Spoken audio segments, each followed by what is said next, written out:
You know, Lena, I want to mention what Johnny just said. He said you cannot just only see the how strong the winds are, but you can hear. But for me, you can feel it. I just want to give you guys this look right here at Columbus Boulevard. You can see that these are blizzard conditions. Look at this sign right here where it's indicating that this would be where you would go on the I-95. Half of it is covered. You can barely see part of the sign, the 9. You can only really see the 5. Now I want to show you what Columbus Boulevard looks when you take just a bigger look of it, right? Trees are covered with snow. There are no vehicles, guys, that are passing by. What we have seen are some of those plow trucks. Here is one of them passing by in this area. That is something that we've seen frequently today. The conditions as far as it being passable, it is passable, but it is also dangerous because there is still plenty of snow accumulated. But we began our evening in Delaware County where snow began to cover the area just after 4 in the afternoon.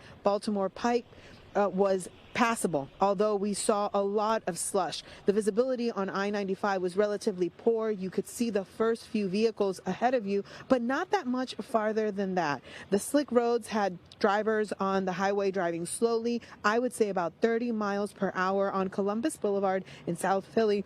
We saw a few sanitation trucks that will be operating as plow trucks. A good sign that there's work being done to clear the roads. Residents tonight concerned about what tomorrow will look like and how it will impact them. Let's take a listen.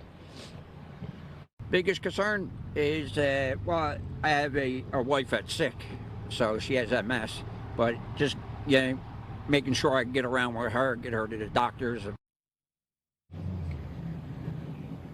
Now, I just want to remind folks that tomorrow when you wake up, this is what you're going to be seeing. Plenty of slush in the areas, the sidewalks that you need to walk around. But then once you have to drive, you're still going to see that snow that is still accumulating. Tonight, it is sticking. So the best thing you could do is that if you don't need to leave the house, don't. Just stay home.